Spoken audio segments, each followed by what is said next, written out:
The fog that materialized Sherlock Holmes into existence was not the familiar London variety, thick with coal smoke and Thames dampness, but something altogether more malevolent. It tasted of chemical runoff and desperation, of a city that had long ago surrendered to its own darkness and learned to wear that surrender like armor. Holmes stumbled forward 3 steps, his mind cataloging impossibilities, with the methodical precision that had made him England's greatest consulting detective. The cobblestones beneath his feet were wrong, poured concrete, not hand-laid stone. The architecture surrounding him screamed American brutalism, all harsh angles and gargoyle-laden Gothic revival that spoke of wealth built atop corruption, the distant wail of what his ears registered as mechanical sirens rather than constable whistles confirmed what his racing intellect had already concluded. He was no longer in London, possibly no longer in his century, certainly no longer in his world. The alleyway reeked of refuse and something far worse, copper-sharp blood, fresh enough that Holmes could track its oxidation rate. 3 minutes old, no more than 5.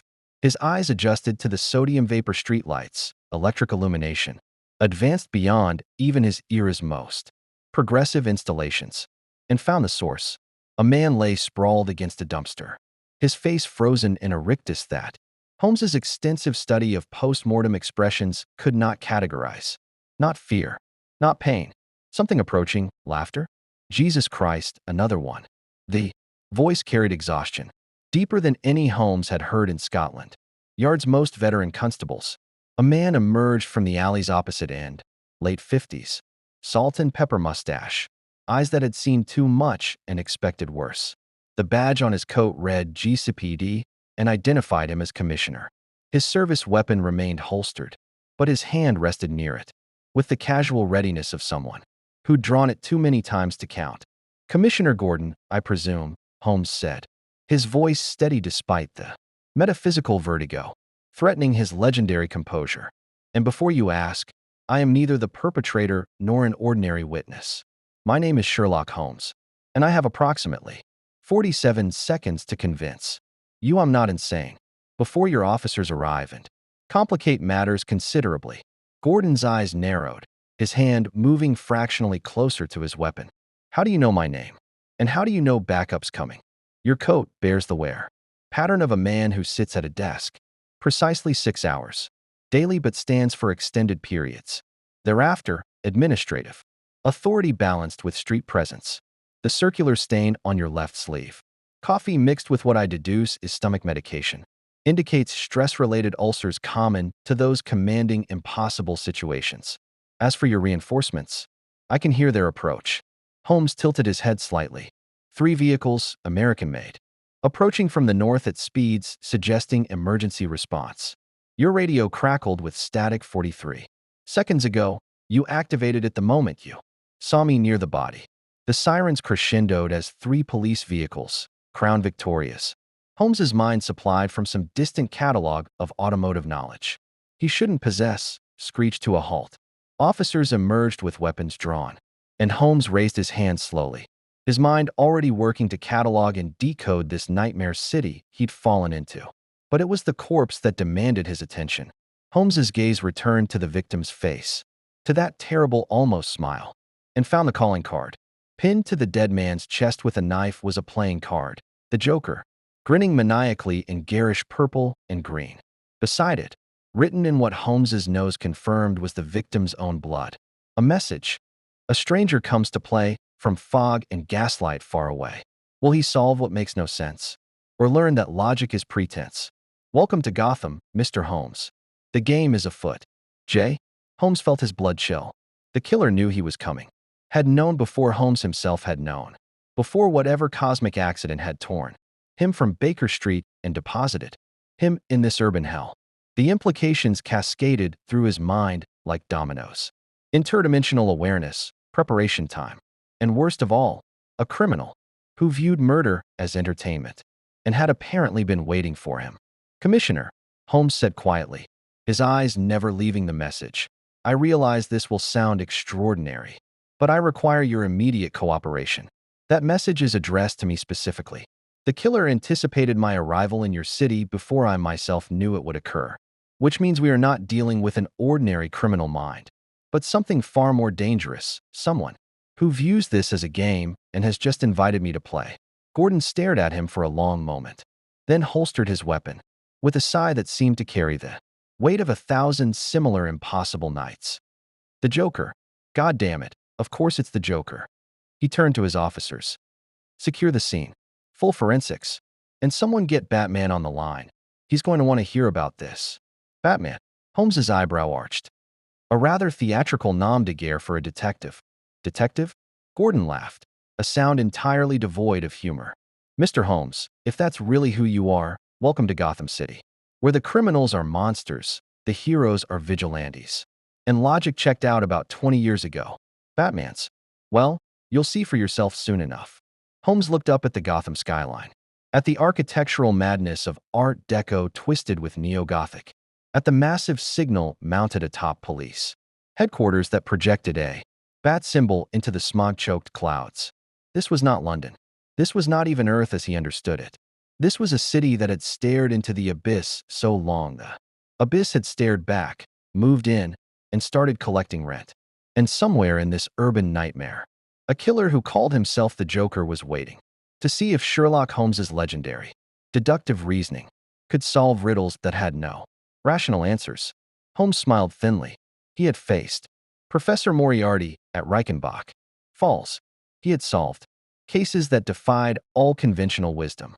But as he stood in that blood-soaked alley with a message written specifically for him by a murderer who shouldn't have known he existed, Sherlock Holmes felt something he rarely experienced: uncertainty. The game was indeed afoot, and for the first time in his career, he wasn't certain of the rules. If you want to see more characters enter different universes, hit that subscribe button and drop the name of a character and the universe you'd want to see them in down in the comments below. Hope shines brightest in the darkest night. Gordon's radio crackled. Commissioner, we've got another body. Robinson Park. Same signature.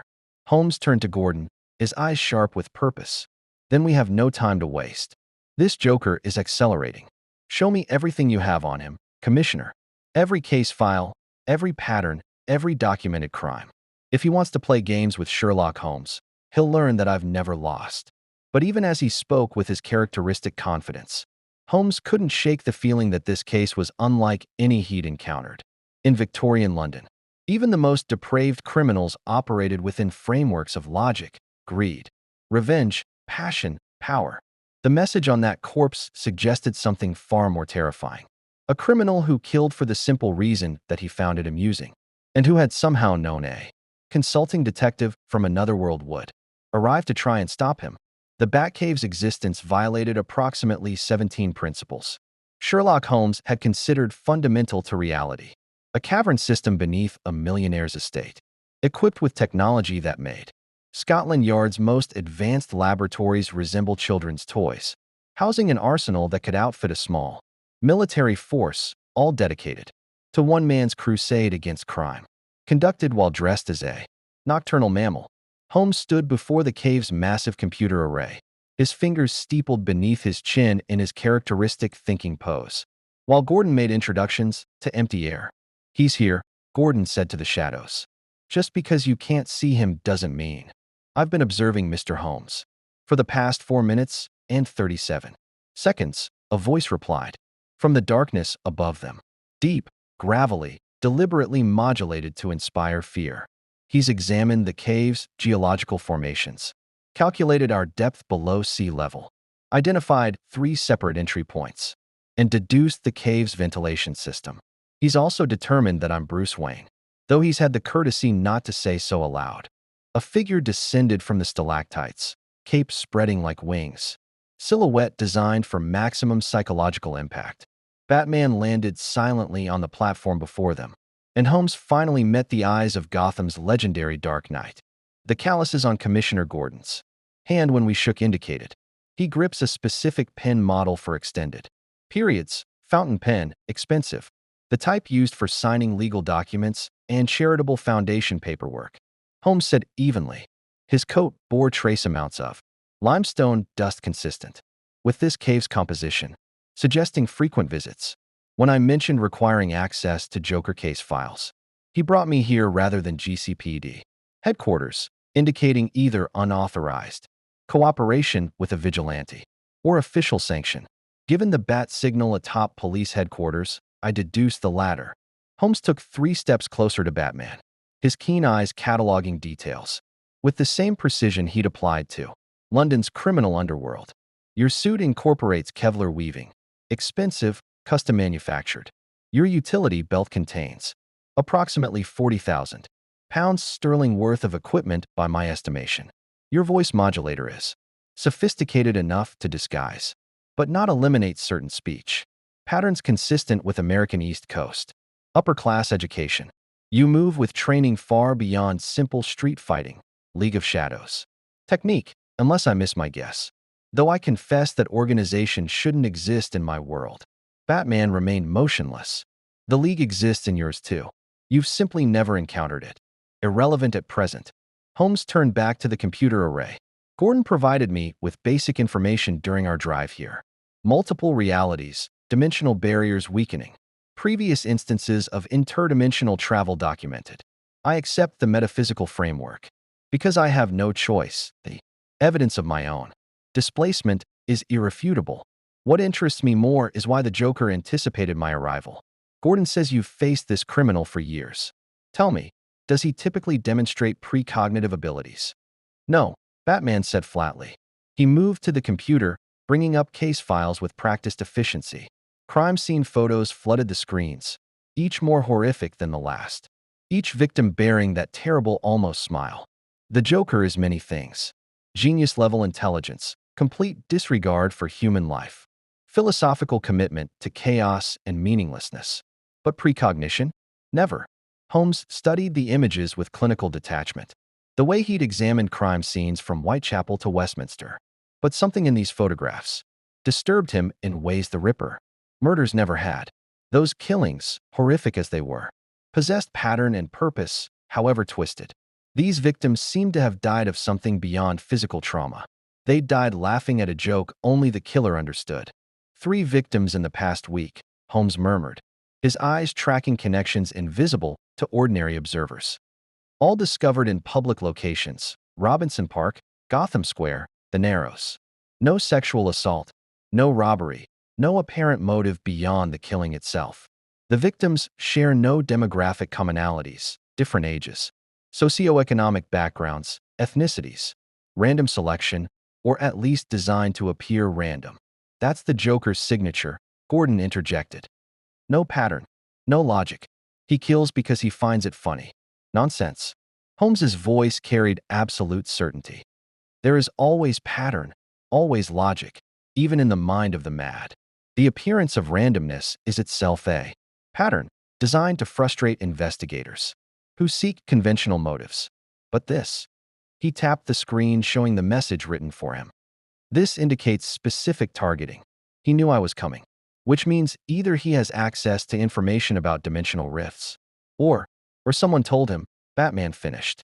Holmes turned to find the Dark Knight had moved silently to another console, pulling up different files. 3 days ago, a break-in at SDR Labs. There, experimental dimensional monitoring. Equipment was accessed. Nothing stolen, but someone reviewed their data on interdimensional anomalies, including a predicted rift opening in Gotham last night. Same night you arrived. Holmes felt the familiar thrill of the chase, the pieces beginning to align. So the Joker learned of my impending arrival through stolen scientific data, then positioned himself to make my entrance in this world part of his twisted game. He's turned my very existence here into another of his jokes. The question is, what? Batman's eyes, barely visible behind the cowl, fixed on Holmes with an intensity that would have unsettled lesser men.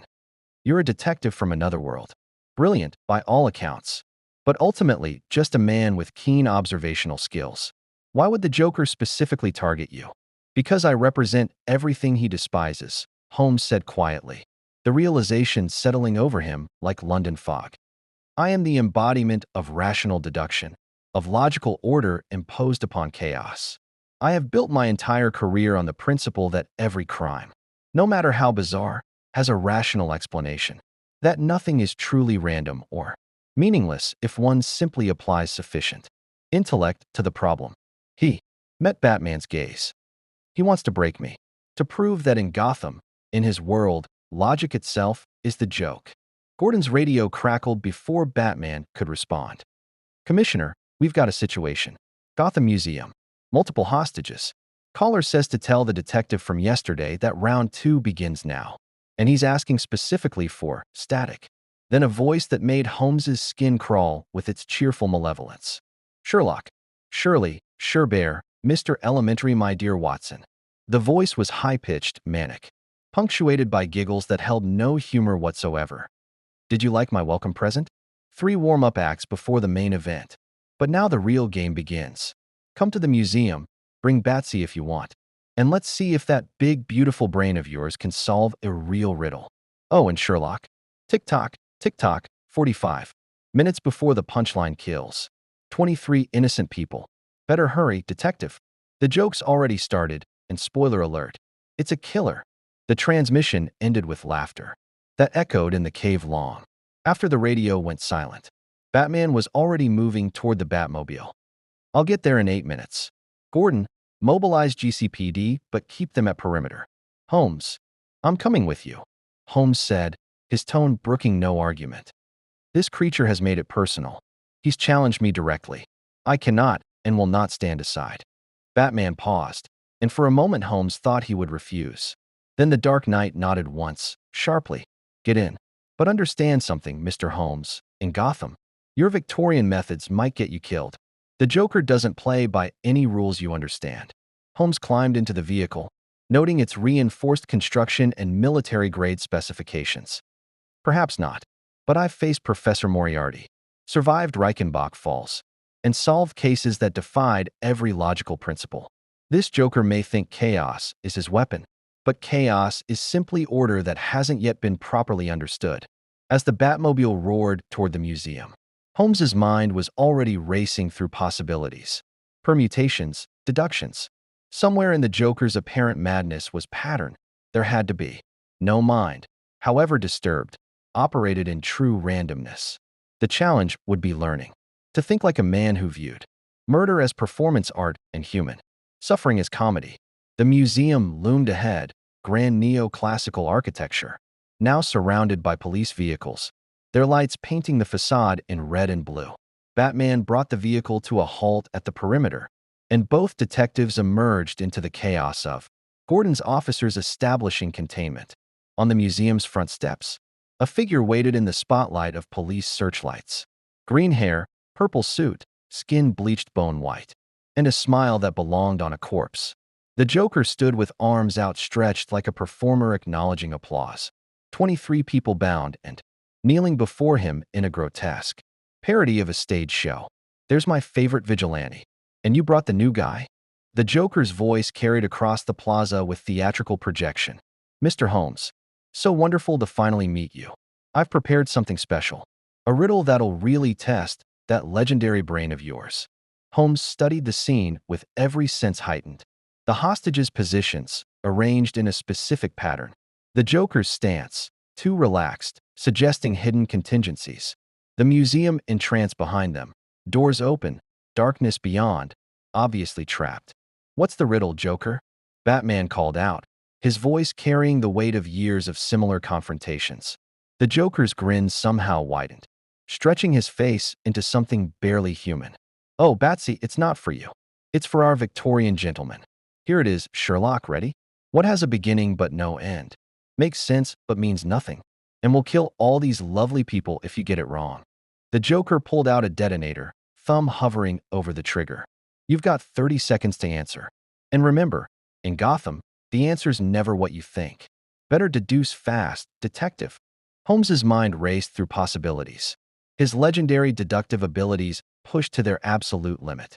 The Joker's phrasing, his emphasis on certain words, the pattern of the hostages' arrangement, all of it data, all of it relevant. But as 23 innocent lives hung in the balance and a madman's, laughter echoed across the plaza. Sherlock Holmes realized something terrifying. For the first time in his career, he genuinely didn't know the answer. And the clock was ticking. 20 seconds, Sherlock. The Joker's thumb pressed closer to the detonator's trigger, his grin impossibly wide. Come on, use that famous brain. What has a beginning but no end, makes sense but means nothing, and a story, Holmes said, his voice cutting through the night with absolute certainty he didn't feel. The answer is a story. It has a beginning but need never end. Its internal logic makes sense within its own framework, but ultimately signifies nothing in objective reality. The Joker's head tilted like a curious bird, his expression unreadable. Then he laughed, a sound like breaking glass wrapped in madness. Oh, good answer. Very literary. Very philosophical. But he waggled the detonator. Wrong. Holmes's heart seized. Batman tends to charge forward. The answer, the Joker crowed, is this riddle. It had a beginning when I started speaking it. It has no end because I can keep adding to it forever. It made sense grammatically, but meant absolutely nothing. Because there was no answer. He pressed the button with theatrical flourish. Nothing happened. The hostages remained kneeling, untouched. No explosion. No death. Because that's the joke, Sherlock. The Joker doubled over with laughter, slapping his knee. You stood there, with your big detective brain trying to solve something unsolvable. Trying to find meaning where there is no meaning. Welcome to Gotham, where the riddles are made up and the answers don't matter. He tossed the detonator aside. It clattered harmlessly on the museum steps. There never was a bomb. The punchline is you, standing there thinking logic could save them. Batman moved instantly, crossing the distance in seconds. But the Joker was already retreating into the museum's darkness, his laughter echoing from the marble halls. Come find me, detectives. Round 3 awaits. And this time there will be consequences. Better hurry. The real game's about to begin. Holmes stood frozen for precisely 3 seconds, an eternity for his racing mind. The Joker hadn't lied about the danger. He'd simply lied about its nature. The riddle itself had been the trap, designed not to kill but to prove a point, that in Gotham, logic could be weaponized against itself. Gordon, get the hostages clear, Batman ordered, already pursuing into the museum. Holmes followed, his mind recalibrating everything he thought he understood about criminal psychology. The museum's interior was vast darkness punctuated by emergency lighting. Glass display cases lined the halls, ancient artifacts, geological specimens, astronomical instruments. Holmes's eyes adjusted quickly, cataloging exits, sight lines, potential ambush points. Somewhere ahead, the Joker's laughter bounced off marble and glass like a malevolent echo. He's testing you, Batman said quietly, moving through the shadows with practiced ease. The riddle was calibrated specifically for how you think. He wanted to see if you'd trust pure logic even when logic should tell you something's wrong. And I failed, Holmes admitted, the words bitter. I provided an answer to an answerless question, because my mind demands that all questions have answers. He turned my greatest strength into weakness. Welcome to fighting the Joker. Batman paused at an intersection, scanning 3 corridors. He's done it to me dozens of times. The key is learning that sometimes the only way to beat chaos is to. A giggle from the left corridor. Both detectives turned to find a playing card pinned to the wall with a knife. The Joker again, grinning that terrible grin. Written below it in what Holmes hoped was paint. Round 3, the Egyptian wing. 1 detective, 1 madman, 1 conversation about the meaning of everything. Batsy stays outside, or boom goes the dynamite, and this time I'm not joking about the joke about the bomb. It's a trap, Batman stated flatly. Obviously, Holmes agreed, but one I must spring. He wants to engage me philosophically, to prove that my worldview, my belief in rational order, is fundamentally flawed. If I refuse, he'll escalate. More victims, more chaos, all to draw me out. Batman's jaw tightened behind the cowl. The Joker doesn't want to kill you yet. He wants to break you first, make you doubt everything you believe. Then he'll kill you while you're still trying to understand why. Then it's fortunate I've faced men like him before. Holmes met Batman's gaze steadily. Moriarty believed himself beyond conventional morality, that his intellect entitled him to operate outside societal norms. This Joker simply takes that philosophy to its logical, or illogical, extreme. But they all share one weakness: ego. The need to prove their superiority. That need can be exploited. Moriarty nearly killed you. But he didn't. Holmes straightened his coat. Commissioner Gordon mentioned you have contingency plans for every member of your Justice League. Allies who could level cities if they chose. You prepare for the worst while hoping for the best. I do the same. And right now, the worst is allowing this madman to continue his game unopposed. Batman studied him for a long moment, then pulled something from his utility belt, a small device the size of a coin. Tracker. Audio transmitter. If things go wrong, I'm coming in regardless of threats. Holmes pocketed the device and moved toward the Egyptian wing. Behind him, Batman's voice carried a note of something that might have been respect. Holmes. In Victorian London, you faced criminals who operated within societal frameworks, even if they violated those frameworks. The Joker doesn't just break rules. He rejects the concept that rules ever existed. Don't try to understand him. Just survive him. I appreciate the advice, Batman. But understanding is what I do. The Egyptian wing sprawled before him, sarcophagi standing like silent witnesses, hieroglyphic-covered walls telling stories thousands of years dead, glass cases displaying jewelry of pharaohs who'd believed themselves gods. Emergency lighting cast everything in red and shadow, turning the exhibition into something from a fever dream. The Joker sat cross-legged atop a granite sarcophagus at the room's center, shuffling a deck of cards with practiced ease. He'd removed his purple jacket, his green hair seeming to glow in the crimson light. When Holmes entered, the killer looked up with a smile that was almost friendly. Sherlock Holmes. The Sherlock Holmes. Do you know how long I've dreamed of this conversation? The Joker's tone was conversational, almost gentle. See, Batsy and I? We've been dancing the same dance for years. He punches, I laugh, I kill people, he broods, round and round we go. But you, he pointed at Holmes with a playing card. You're fresh, unspoiled by Gotham's special brand of crazy. You still think the world makes sense. Holmes remained standing, maintaining distance, his every sense alert for danger. I think the world operates according to principles that can be observed and understood. That human behavior, however aberrant, follows patterns derived from psychology, circumstance, and motivation. Motivation. The Joker clapped his hands delightedly. There it is. You think I have motivation. Oh, Sherlock, we're going to have so much fun together. He hopped down from the sarcophagus, cards still flowing through his fingers. Pop quiz. Why do I kill people? What's my deep, dark trauma? My secret origin story? My motivation? Holmes's mind raced through possibilities. Various psychological profiles suggest. Wrong. The Joker shouted cheerfully. Well, not wrong, because there've been so many origins. Sometimes I'm a failed comedian. Sometimes I fell in chemicals. Sometimes I'm just a guy who had one bad day. But here's the secret. Surely, he leaned in conspiratorially. None of them are true. Or all of them are. Or I'm making them up as I go. The origin doesn't matter because I decided it doesn't. Everyone's actions stem from causality, Holmes insisted. Effect follows cause. You may not acknowledge your own motivations, but they exist.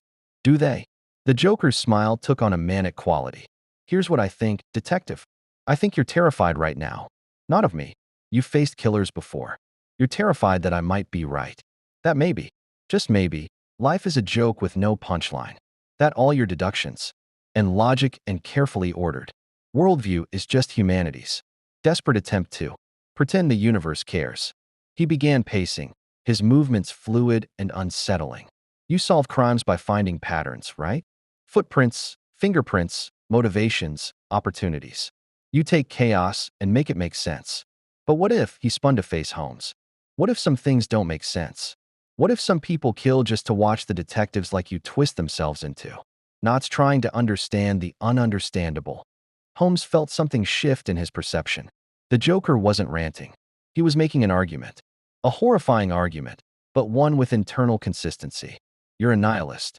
You believe existence has no inherent meaning. So you've appointed yourself the cosmic comedian, revealing that meaninglessness through murder. Ding, ding, ding. Gold star for the visiting detective. The Joker's grin widened impossibly. But here's where it gets fun, if I'm right. If life is meaningless, then all your cases, all those brilliant deductions, they're just you telling yourself bedtime stories so you can sleep at night. You need there to be logic. You need crimes to have solutions. Because if they don't, He spread his arms wide. Then what's the point of Sherlock Holmes? The question hung in the air like poison. Holmes found himself genuinely considering it, not because he agreed, but because the Joker had identified something true. His entire identity was built on the foundation that reason could illuminate darkness, that intelligence could impose order on chaos. If that foundation was false. No, Holmes said quietly, and the certainty in his voice surprised even himself. You're wrong. Not about the universe's inherent meaninglessness. That's a philosophical question without empirical answer. You're wrong about the conclusion. Meaning isn't discovered, Joker. It's created. I don't solve crimes because the universe demands it. I solve them because I choose to. Because in a world that tends toward entropy, the act of bringing order, of protecting the innocent and stopping the guilty, is itself the creation of meaning. The Joker's smile faltered for just a fraction of a second. Ooh, that's actually kind of beautiful, Sherlock. Completely wrong, but beautiful. Tell me, does that philosophy hold up when I do this? He snapped his fingers. The glass display cases throughout the Egyptian wing shattered simultaneously. Not from explosives, from precisely placed hydraulic jacks that had been hidden behind the exhibits, now activated by remote trigger. Ancient artifacts crashed to the floor, priceless historical treasures destroyed in seconds. 5,000 years of human history, the Joker said cheerfully. Gone. Meaningless. Just like everything else. Did those pharaohs create meaning, Sherlock? Where's their meaning now? Holmes stared at the destruction, his mind racing. You've made my point for me. You destroyed those artifacts specifically to prove meaninglessness, which means you acknowledge their potential meaning threatened your philosophy. If they were truly meaningless, you wouldn't need to destroy them. The Joker's expression went utterly still. Then he started laughing. Really laughing, bent over with genuine mirth. Oh, Sherlock. I am going to enjoy killing you. Not today. Today's just the meet cute. But soon. Very soon. And when I do, I'll make sure to turn your death into a question even you can't answer. He pulled something from his pocket, a smoke grenade, and hurled it to the floor. Purple smoke erupted, filling the Egyptian wing instantly. Holmes lunged forward, but the Joker was already gone, his laughter echoing from somewhere in the museum's depths. Batman crashed through the entrance seconds later. Holmes, I'm unharmed, Holmes replied, waving away the smoke. But he's gone. And he looked at the shattered displays, priceless history reduced to rubble. He's proven his point. Or attempted to. What point? Holmes was silent for a moment, staring at a shattered ankh that had survived 3 millennia only to be destroyed in service of a madman's philosophical argument. That in Gotham, even logic becomes a weapon. He doesn't just kill people, Batman. He kills certainty. He murders the very concept of meaning. Batman's jaw tightened. And I've spent my entire career believing that every mystery has a solution, every crime has an explanation. The Joker is showing me a world where that might not be true. Holmes met Batman's gaze. Tell me honestly, in all your years fighting him, have you ever truly understood why he does what he does? Batman's silence was answer enough. Holmes turned back to the ruins, his mind already working through implications, patterns, possibilities. The Joker had laid philosophical groundwork tonight, attacked not Holmes's body, but his worldview. The next move would be more deadly, more personal, designed to force Holmes to choose between his principles and lives that could be saved. Somewhere in Gotham's darkness, a madman was planning round 4. And Sherlock Holmes, the world's greatest detective, was beginning to understand that this case might be unsolvable, not because he lacked skill, but because the Joker had designed it specifically to have no solution. The question was, could Holmes accept that and still call himself a detective? The Batcave's computer screens displayed what Batman called the pattern analysis, 37. Joker cases spanning 12 years. Each one meticulously documented with crime scene photos, psychological profiles, and outcome reports. Holmes had been studying them for 6 hours straight, fueled by coffee that Alfred Pennyworth, who'd accepted Holmes's presence with the unflappable grace of a professional butler recognizing a kindred spirit in service to brilliant, difficult men delivered at precise intervals. You're looking for something that isn't there, Batman said from behind him. He'd been watching Holmes work with the same intensity Holmes had observed in Scotland Yard. Inspectors who desperately wanted to learn but didn't know what questions to ask. There must be pattern, Holmes insisted, his eyes bloodshot but focused. The human mind cannot operate in true randomness. Even the most chaotic behavior stems from neurological processes that follow certain parameters. The Joker presents himself as agent of meaningless chaos. But these cases show deliberate planning, resource acquisition, tactical adaptability. That requires cognition, which requires pattern. I spent years thinking that. Batman pulled up another file, security, footage from Arkham Asylum. Watch this. 3 years ago, Joker's cell. The footage showed the Joker sitting on his cell bunk, perfectly still, staring at the wall. For hours. Not moving, not speaking, just staring. What is he doing? Holmes asked. According to him, waiting for the universe to tell him. What's funny today? Batman's voice carried the weight of years. Fighting this creature. He sat like that for 48 hours. Then he laughed once, stood up, somehow picked his cell lock with a piece of lint. Yes, lint, and escaped. 3 people died before we recaptured him. When I asked him why those 3 specifically, he said, because their deaths were funny. Holmes finished, the words tasting like ash. No further explanation. No further explanation. Batman closed the file. Holmes, you're applying Victorian rationalism to something that operates outside rational frameworks. The Joker isn't insane in any clinical sense. He's chosen to reject causality itself. Holmes turned from the screens, his legendary composure showing cracks. Then how do you stop him? If there's no pattern to anticipate, no motivation to exploit, no logical endgame to predict, how have you kept him from killing everyone in this godforsaken city by accepting that I can't solve him? Batman's voice was quiet but firm. I can only contain him. Stop his current plan. Recapture him. Wait for the next escape. The cycle repeats because there is no solution. There's only. He paused, choosing words carefully. Persistence. Showing up every time, no matter how futile it seems. That's not detection, Holmes said bitterly. That's bare survival. In Gotham, they're the same thing. Before Holmes could respond, alarms shrieked throughout the cave.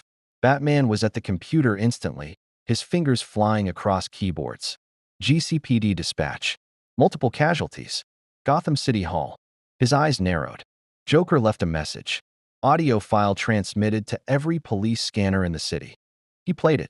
The Joker's voice filled the cave, cheerful as always. Good morning, Gotham. And special good morning to my new friend Sherlock. Did you enjoy our little chat last night? I certainly did.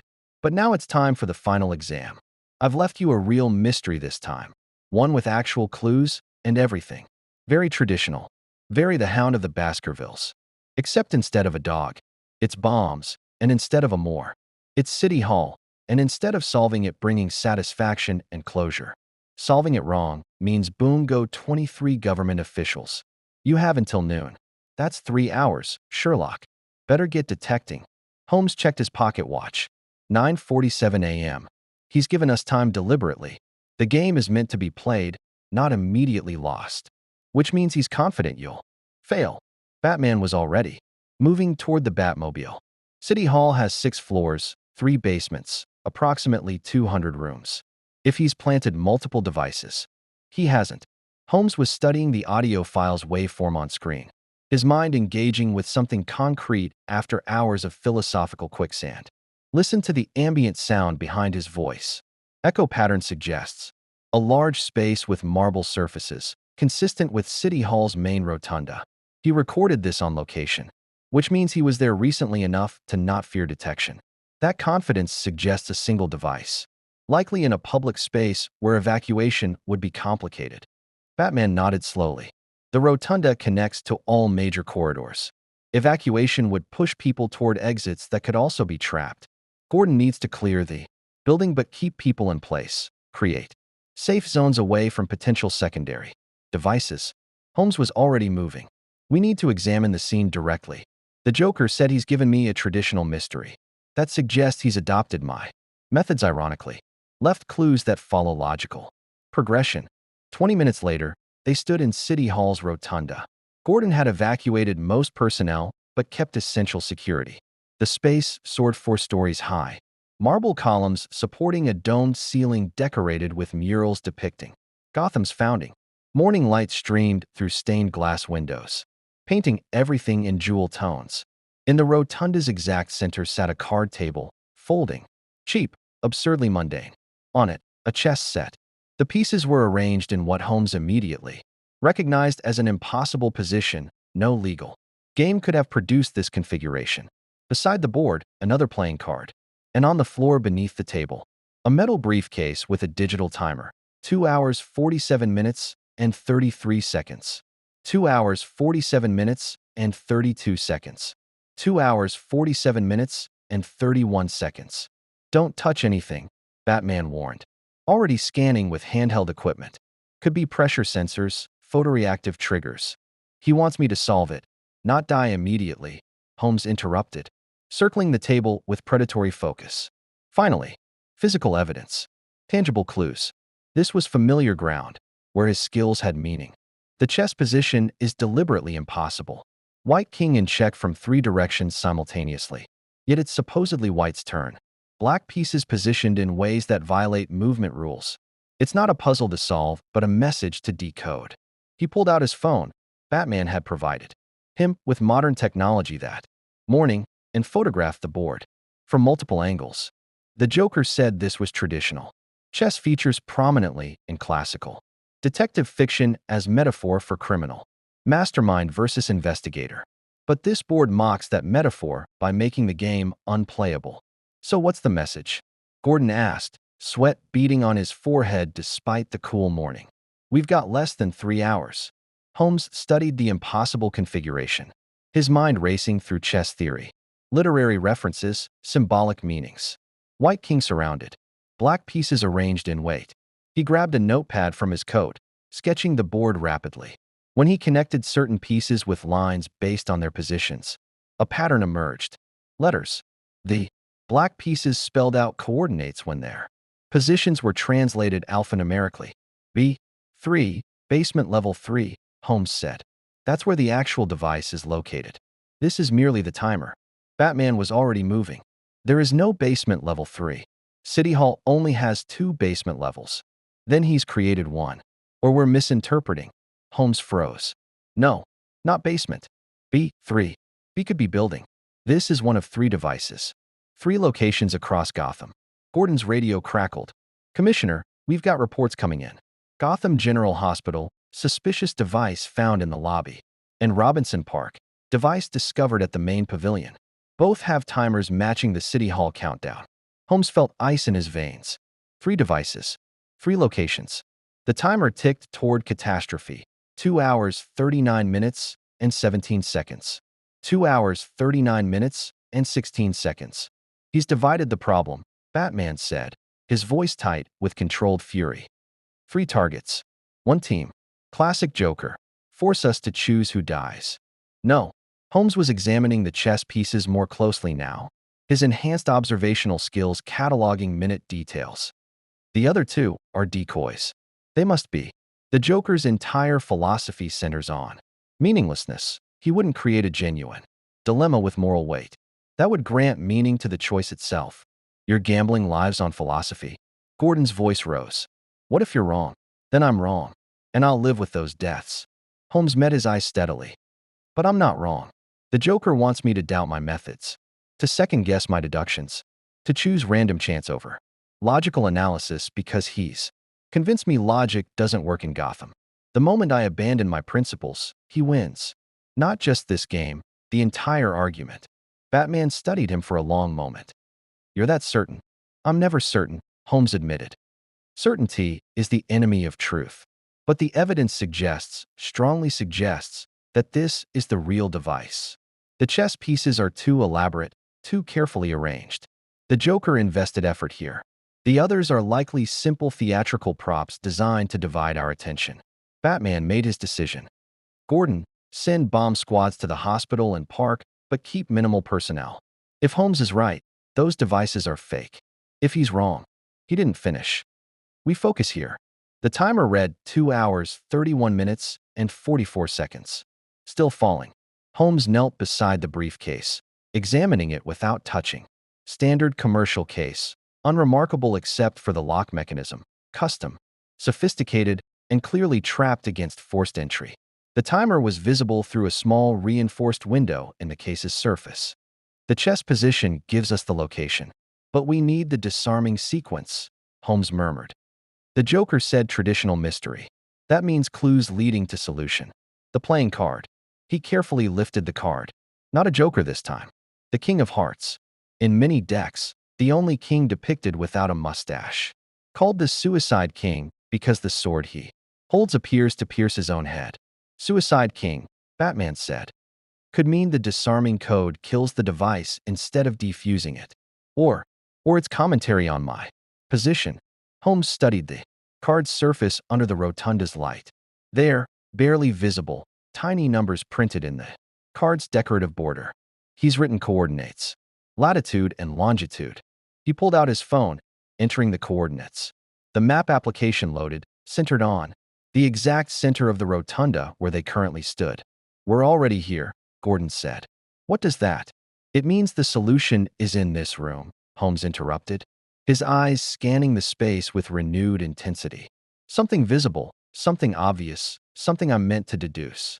The Joker has turned the entire rotunda into the final clue. 2 hours, 23 minutes, and 17 seconds.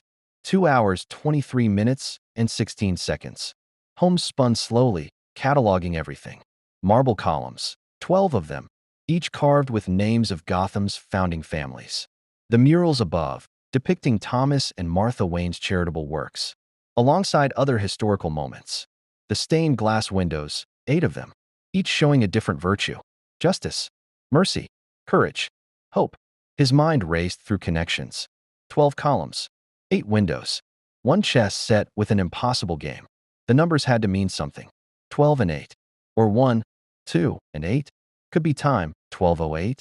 No, the bomb detonated at noon. Date? December 8th had no significance to this case. Musical notation? Chess notation? The timer ticked downward relentlessly. Batman was examining the briefcase's lock mechanism with specialized tools. But Holmes could see from his posture that forcing it open risked triggering the explosive. Holmes, Batman said quietly, if you're wrong about the other 2 locations. I'm not. But doubt crept in. What if this was the Joker's ultimate joke? What if Holmes's certainty, his unwavering belief in deduction, was precisely what would cause innocents to die? The philosophical torture was exquisite. The Joker had weaponized Holmes's own principles against him. 2 hours, 17 minutes, and 49 seconds. Holmes closed his eyes, forcing panic down, engaging the meditative state he'd cultivated through years of cases, logic, pattern, evidence. The Joker had said traditional mystery. Traditional mysteries had solutions. The clues were here. He simply needed to. His eyes snapped open. The murals. They're historically inaccurate. Batman looked up. What? Holmes pointed at the ceiling. Thomas and Martha Wayne died in 1981.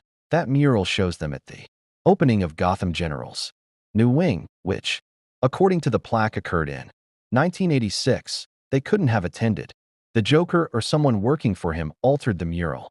He pulled out the phone, zooming in on the photographed chessboard, then comparing it to the mural. The figures in the mural, their positions matched the chess pieces. Thomas Wayne stands where the White King stood.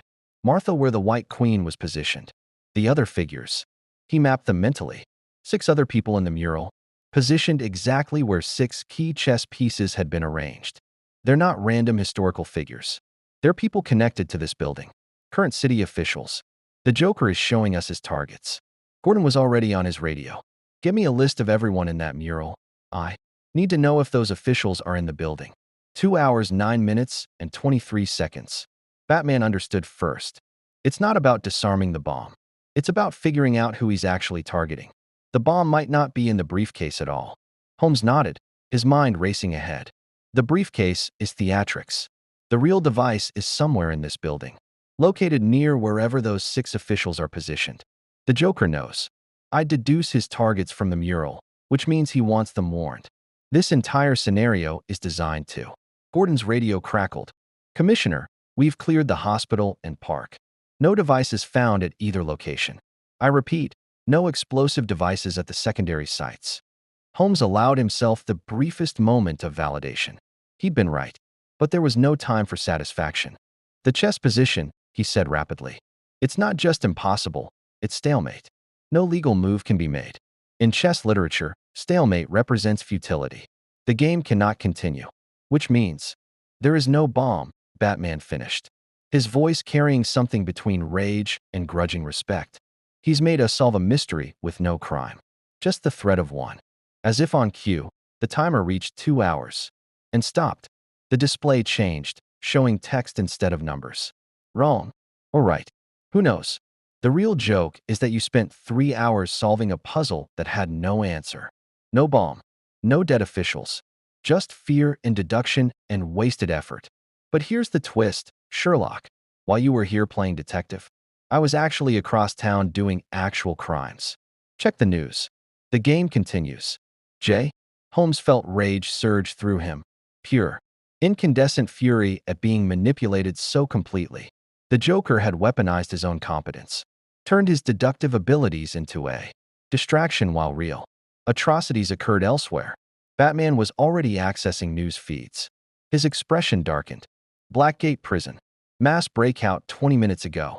63 prisoners loose in Gotham, including, he paused, Professor PYG, Zash, Firefly, and the Riddler. I'll mobilize every unit, Gordon said, already moving toward the exit. Batman, how do we? Go, Batman ordered. Coordinate the response. Holmes, and I will pursue the Joker directly. He turned to Holmes, his eyes unreadable behind the cowl. This is what he does. Wins by losing. Loses by winning. Makes the game itself meaningless. Holmes stared at the briefcase, empty showmanship. Atop a card table in a marble rotunda. Hours of deduction, perfect logical progression, correct analysis of every clue. And completely irrelevant because the Joker had simply lied about the stakes. He's right, Holmes said quietly. Everything I am, everything I've built my identity upon, it's useless here. Logic doesn't defeat chaos. It just dances with it. No. Batman's voice cut through Holmes's despair. You were right about the other locations being decoys. Your deduction saved Gordon's officers from wasting resources on fake threats. You identified the Joker's actual targets, which means those officials are safe. You solved every puzzle he gave you. To what end? He still won. He won this round. Batman moved toward the exit. But the game isn't over. And the fact that you're standing here doubting yourself? That's exactly what he wants. The moment you give up on logic, he's proven his philosophy correct. The moment you keep applying it despite knowing it might be futile, you prove him wrong. Holmes followed, his mind churning. The Joker had demonstrated something horrifying. That even perfect deduction could be rendered meaningless through simple dishonesty about stakes. How did one solve mysteries in a world where the mystery itself might be fabrication? As they exited City Hall into morning sunlight, Holmes understood. The Joker wasn't trying to kill him. He was trying to break him. To transform Sherlock Holmes, the world's greatest detective, into just another victim of Gotham's existential horror, someone who'd learned that sometimes, despite all evidence and reason, nothing meant anything. The question remaining was simple. Would Holmes break? Or would he find a way to impose meaning through sheer force of will? Somewhere in Gotham's maze of madness, a clown was laughing. And Sherlock Holmes was beginning to understand that solving this case might require abandoning everything he'd ever believed about how mysteries worked. The Blackgate breakout had created chaos across Gotham's East End. Fires burned in 3 districts. Hostage situations developed in 4 locations. And somewhere in the smoke and madness, the Joker orchestrated his masterpiece. Holmes and Batman pursued leads through the night, recapturing escaped criminals one by one, but always arriving minutes too late to find the architect of the catastrophe. It was 3:47 a.m. when Batman's tracker finally pinpointed the source of the Joker's transmissions. Ace Chemicals. The abandoned facility loomed against Gotham's polluted sky like a monument to industrial decay, its towers and pipes silhouetted in toxic moonlight. According to GCPD records, this was where the Joker had been born, or claimed to have been born, transformed from man to monster in a vat of chemical waste. He's brought us full circle, Batman said as the Batmobile approached the facility's perimeter. Back to his beginning. or one of his beginnings. Holmes studied the structure through the vehicle's tactical display. Symbolism suggests finality. He's prepared an endgame. His voice carried exhaustion, not from physical fatigue, but from hours of pursuing a criminal who treated investigation itself as performance art. Every deduction had been correct. Every logical conclusion had been accurate. And none of it had mattered because the Joker simply changed the rules whenever Holmes learned to play. They entered through the facility's rusted gates, moving through shadows cast by chemical towers that hadn't operated in decades. The place reeked of corrosion and something sharper, chlorine mixed with compounds Holmes couldn't identify. His enhanced senses cataloged every detail reflexively, though he'd begun to doubt whether details meant anything in Gotham. "He's on the main floor," Batman said, checking thermal scans. "Alone. No hostages visible, which means they're hidden, or he's lying about having them, or he's prepared. Something worse than simple hostage situations." Holmes checked the pistol. Batman had reluctantly provided a Wayne Enterprises prototype that wouldn't kill but would certainly incapacitate. Every scenario he's presented has been theater, designed to prove philosophical points. This finale will be his ultimate argument. They entered the main processing floor, a vast space dominated by walkways, suspended above chemical vats. Emergency lighting cast everything in sickly green, making the shadows seem alive. And there, standing on the central platform above the vat where legend said he'd been created, the Joker waited. He'd changed costumes. Now he wore a ringmaster's outfit, purple tailcoat, top hat, carrying a cane that Holmes immediately identified as concealing a weapon. The effect was deliberately theatrical, a performer awaiting his audience. "There you are." The Joker spread his arms wide, grinning that terrible grin. The dynamic duo. Well, duo-ish. Temporary duo. Cross-dimensional duo. Welcome to the grand finale of Can Sherlock Holmes Solve the Unsolvable? I hope you've enjoyed the previous acts. "Where are the hostages?" Batman demanded, his voice echoing across the facility. "Hostages? Oh, Batsy, there are no hostages. Haven't you figured it out yet? This whole thing has been about him." The Joker pointed his cane at Holmes. "Sherlock Holmes, the man who thinks everything can be solved. The detective who believes logic conquers chaos. I've spent 3 days proving him wrong, and now, we reach the philosophical climax." Holmes stepped forward onto the walkway, his footsteps ringing on metal grating. "You've proven nothing except your own fear. Every elaborate scenario, every theatrical production, all designed to convince me that meaning doesn't exist. But that effort itself betrays you. Joker, if nothing mattered, you wouldn't work so hard to prove it." The Joker's smile flickered. "Ooh, that's good, but wrong. I'm not trying to prove anything. I'm just showing you the punchline. And here it is." He pulled a remote from his coat. "Remember those escaped prisoners from Blackgate? 63 dangerous criminals loose in Gotham." Batman tensed. "What did you do?" "I gave them a choice." The Joker giggled. "Each one got a phone call from yours truly. I told them I'd give them $1 million. If they turn themselves in right now. 1 million each. No tricks. No catches. Just come back to prison and get rich." He pressed a button on the remote, and screens around the facility flickered to life, showing security footage from GCPD headquarters. Prisoners filed through the station doors, hands raised in surrender. Zash, Firefly, dozens of others, turning themselves involuntarily. 47 of them came back, the Joker crowed. 47 criminals chose prison over freedom because of money. Because given a simple choice between liberty and wealth, they chose wealth. Because nothing means anything except what we arbitrarily decide it means. Freedom, justice, morality, all just stories we tell ourselves. Holmes watched the footage, his mind working. And the other 16? Oh, them. The Joker's grin widened impossibly. They chose freedom. They're still out there, still dangerous, still Gotham's problem. But here's the real joke, Sherlock. I don't have $1 million. I lied. Those 47 criminals are going back to prison for nothing. The 16 who stayed free made the smart choice. Except, he giggled, except Batsy will catch them eventually, and they'll go back to prison too. So all 63 made the wrong choice. Because in Gotham, there are no right choices. Just different flavors of wrong. "You're stalling," Batman said, moving laterally on the walkway, trying to flank the Joker's position. This entire monologue is a distraction. What's the real plan? The real plan. The Joker's expression shifted to something almost sincere. The real plan is to give Sherlock Holmes the one case he can't solve. The mystery with no answer. The riddle with no solution. The ultimate test of his precious logic. He pointed the cane at Holmes. Tell me, detective, why do I do what I do? You've spent 3 days studying me, analyzing me, applying that big, beautiful brain to understanding my motivation. So tell me. His voice dropped to a whisper that somehow carried across the entire facility. Why? Holmes felt the weight of the question. Every fiber of his being screamed to provide an answer: childhood trauma, chemical brain damage, philosophical nihilism, theatrical narcissism. But he'd learned something in 3 days of Gotham's darkness. I don't know, Holmes said quietly. The Joker blinked. What? I said I don't know. Holmes took another step forward. And more importantly, I don't care.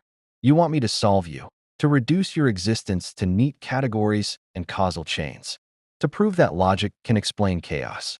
But you're not a mystery, Joker. You're just a murderer, a particularly theatrical one, but ultimately just a man who kills people and wants attention for it. The Joker's smile had frozen on his face. That's not how this works. You're supposed to try. You're supposed to deduce. What? Holmes spread his hands. You'll simply change your story. Claim whatever motivation serves your current narrative. Then laugh about how I believed you. You're not an intellectual puzzle. You're a force of destruction wearing a clown costume. And the solution isn't understanding you. It's stopping you. For 3 seconds, the Joker stood completely still. Then he threw back his head and laughed, really laughed. The sound bouncing off chemical towers and corroded pipes. Genuine amusement mixed with something that might have been respect or might have been rage. Oh, Sherlock. Tears ran down his white face. You magnificent bastard. You've actually learned. You've stopped trying to make sense of Gotham. You've accepted the meaninglessness. Which means, his expression hardened. Which means I've won. I've turned Sherlock Holmes into just another Gotham cynic who's given up on truth. No, Batman said, and both Holmes and the Joker turned toward him. The Dark Knight stood at the walkway's edge, silhouetted against toxic green light. He hasn't given up on truth. He's just learned to recognize which questions matter. Understanding why you kill doesn't bring back your victims. It doesn't protect future targets. It's philosophically interesting but practically useless. And that's enough for you? The Joker's voice carried genuine curiosity. Just stopping me, not understanding, not solving the great mystery of the Joker. Holmes met his eyes across the distance. The great mystery of the Joker is that there is no mystery. You're not deep. You're not complex. You're not the universe's truth-teller revealing life's meaninglessness. You're a man who hurts people because you enjoy it, and you've constructed an elaborate philosophical framework to justify that enjoyment. The only mystery is why Gotham hasn't executed you yet. The Joker's face went utterly blank. Then he smiled, but this smile was different, colder, more honest. Well then, if philosophy won't work, let's try chemistry.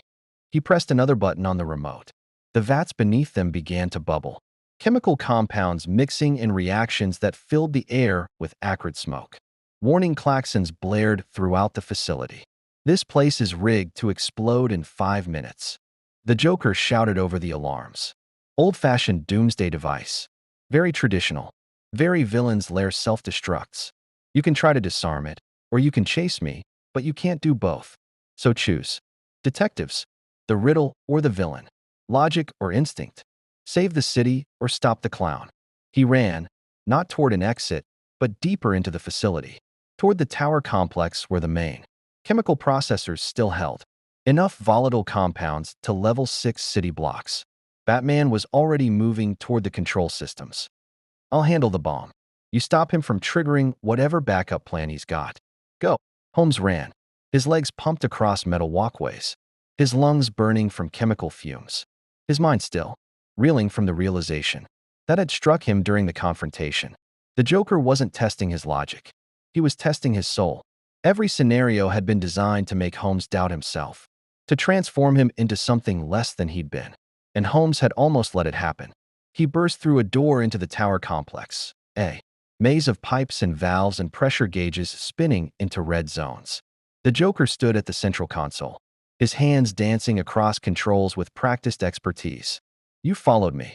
The Joker seemed delighted. Even though Batsy needs help with that bomb. Even though the logical choice is helping him. You chose emotion over reason. You wanted to catch me more than you wanted to save Gotham. Congratulations, Sherlock. You've learned to be as crazy as the rest of us. Holmes raised the pistol Batman had given him, aiming center mass. Step away from the console. Or what? You'll shoot me? The Joker's eyes gleamed. Oh, please shoot me. That would be perfect. The great detective, reduced to violence. The rationalist who became a killer. Do it. Pull the trigger. Prove that in Gotham, everyone eventually breaks. Holmes's finger rested on the trigger. It would be so simple. One shot. End the chaos. Stop the murders. Remove the tumor from Gotham's heart. Every logical calculation screamed that the world would be objectively better with the Joker dead. But that wasn't why Holmes wanted to pull the trigger. He wanted to shoot because he was angry. Because 3 days of psychological torture had pushed him to a breaking point. Because the Joker had made him doubt everything he'd built his identity upon. This wasn't justice. It was revenge. Holmes lowered the pistol. No, he said quietly. You don't get to make me into something I'm not. I'm not Gotham. I'm not broken. I'm Sherlock Holmes, and I solve crimes. I don't commit them. No matter how justified they might seem. The Joker stared at him. Then he started laughing again, but this time the sound carried. Something like disappointment. Oh, Shirley. You magnificent, boring man. You really are incorruptible, aren't you? Even here. Even in Gotham. You still think there are rules. There are, Holmes said. Not universal rules handed down by gods or encoded in physics. Just rules I choose to follow because the alternative is becoming you. And I'd rather die than become you. The Joker's hand moved toward a large red lever on the console. Then die you shall. This lever releases all the chemicals at once. Explosion in 30 seconds. We both die, Sherlock. Together. Isn't that romantic? Holmes didn't think. He moved on pure instinct. A leg sweep he'd learned from Baritsu. Training decades ago. Refined through countless confrontations in London's seediest districts. The Joker went down hard, his head cracking against the console. Not unconscious, but stunned. Holmes grabbed the lever, pulling it back to safe position. The gauges stopped climbing. The rumbling beneath them ceased. Batman's voice crackled through the facility's intercom. Bomb disarmed. Status. Joker secured, Holmes replied. Using handcuffs Batman had provided to restrain the still laughing criminal. Facility stabilized. We're done.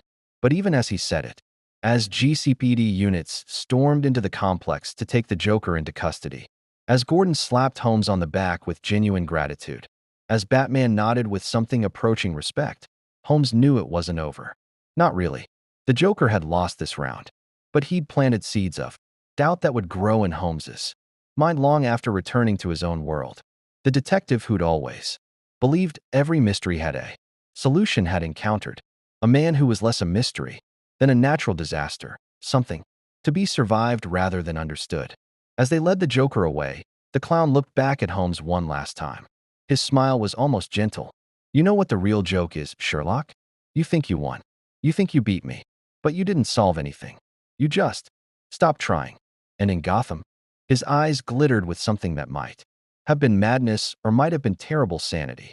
That's the same as losing. The dimensional rift opened 3 days later. Dr. Emil Hamilton at SDR Labs had stabilized it long enough for Holmes to return home. He stood at the threshold between worlds.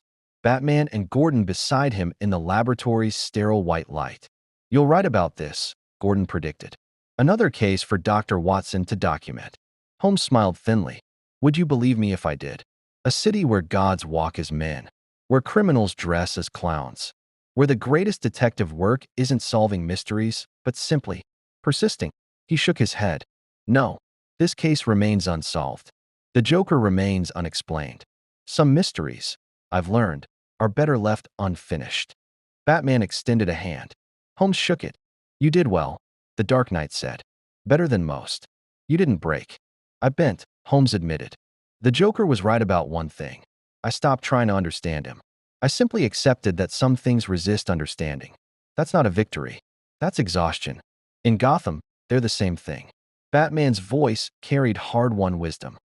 And the fact that you're troubled by it, that you're questioning whether you truly won, that proves you're still Sherlock Holmes. The Joker breaks people by making them certain that nothing matters, certain that chaos wins, certain that giving up is wisdom. You're uncertain, which means you're still fighting.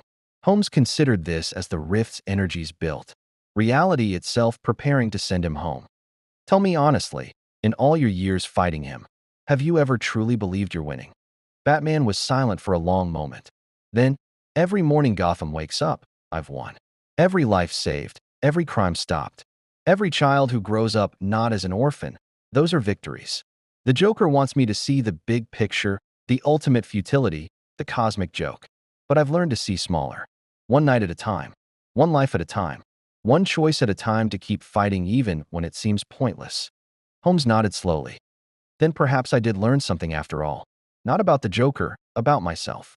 I've spent decades believing that solving mysteries brought closure, that understanding brought peace. But some cases don't close. Some mysteries don't bring peace when solved. Sometimes, he smiled wryly. Sometimes you just do the work because the work needs doing. The rift opened fully, showing glimpses of fog-shrouded London beyond. Holmes stepped toward it, then paused. If the Joker escapes again, he will, Batman said with absolute certainty. Tell him I said thank you for teaching me that not every question deserves an answer, and that sometimes the greatest deduction is knowing which mysteries to abandon. Holmes stepped through the rift. It closed behind him with a sound like reality, sighing in relief. Batman stood in the empty laboratory for a moment, then turned to Gordon. He'll be different now. Changed by this. Better or worse? Gordon asked. Neither. Just. Gotham touched. He's seen what we see every night. That evil doesn't always make sense. That justice doesn't always satisfy.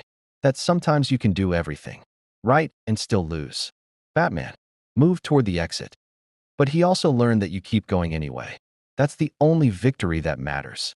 In Arkham Asylum, in a padded cell designed to contain Gotham's greatest monster, the Joker sat humming to himself. He'd lost this game. Holmes had survived, remained uncorrupted, even found a kind of wisdom in the chaos. But the Joker was smiling. Because Sherlock Holmes would return to London changed. No longer the detective who believed all mysteries could be solved, but one who'd learned that some questions had no answers. Who'd learned to keep fighting despite meaninglessness, rather than because of meaning. The Joker had planted doubt in the world's greatest detective. And doubt, once planted, grew in the darkness of 3 a.m. Thoughts and unsolved cases and moments when logic failed. Did I win, or did I lose? The Joker whispered to himself, giggling softly. Maybe that's the real riddle, Sherlock. And you'll spend the rest of your life trying to solve it. He laughed quietly in his cell, alone with his thoughts and his jokes and his terrible understanding that in Gotham, even victory and defeat were just punchlines to cosmic jokes. No one else would ever understand. But somewhere across dimensional barriers, in a London consulting room on Baker Street, Sherlock Holmes was already writing his notes on the case. Not for publication, not for Watson's Chronicles, just for himself. The Joker of Gotham City, criminal, murderer, philosopher, madman. Conclusion, unsolved. Not because I lack the skill, but because some things resist solution. Perhaps that's the real mystery, learning when to stop asking why and simply act on what. The game was played. I survived. Gotham endures. That, perhaps, is answer enough. Though I suspect I'll never stop wondering if he was right. That doubt, I think, was his real gift. Or his curse. In Gotham, they appear to be the same thing. Holmes set down his pen and looked out at London fog. Comforting. Familiar. Entirely devoid of clowns or chaos or questions without answers. But he'd been changed. Gotham had touched him, marked him, taught him that sometimes the greatest detective work was admitting you couldn't detect everything. And somewhere across realities, in a city where hope shone brightest against unending darkness, Batman returned to his eternal vigil, protecting, serving, fighting, never solving but never surrendering. The game continued. It would always continue. That was Gotham's curse, and its only salvation. Sherlock Holmes returned to Victorian London, fundamentally altered by his encounter with the Joker in Gotham's unrelenting darkness. The case remained officially unsolved, not because he'd lacked skill, but because he'd learned that some mysteries resisted rational explanation by design. The Joker had tested not Holmes's deductive abilities, but his philosophical foundations, attempting to prove that logic itself was meaningless in a universe defined by chaos. Holmes had survived by accepting a truth that challenged everything he'd built his identity upon, that not every question deserved an answer, that some criminals couldn't be understood, only stopped, and that sometimes the greatest wisdom lay in knowing when to abandon the pursuit of complete knowledge. The detective who'd once believed all mysteries yielded to sufficient intellect had learned that in Gotham, persistence mattered more than comprehension. Batman and Holmes had formed an unlikely bond, two detectives operating in fundamentally different frameworks, both committed to imposing order upon chaos through sheer force of will. Where Holmes solved, Batman endured. Where Holmes sought understanding, Batman sought results. The collision had taught each man something about his own methods. The Joker remained in Arkham, his philosophical victory hollow. Holmes had refused to break, had maintained his principles even when they seemed futile, had chosen humanity over nihilism. Yet doubt lingered. The seeds planted during 3 days of psychological warfare would grow in Holmes's quieter moments. Those 3 a.m. reflections when cases refused to close and logic failed to satisfy. Gotham continued its eternal struggle. Batman its dark guardian, the Joker its laughing shadow. And somewhere across dimensional barriers, Sherlock Holmes carried a piece of that darkness home. A reminder that even the world's greatest detective couldn't solve everything, and that sometimes survival itself was victory enough. The mystery of the Joker remained unsolved. Perhaps it always would. But Holmes had learned that some riddles weren't meant to be answered, only endured, resisted, and ultimately survived. In Gotham's eternal night, hope shone not through understanding darkness, but through refusing to be consumed by it. That, perhaps, was the only solution that mattered.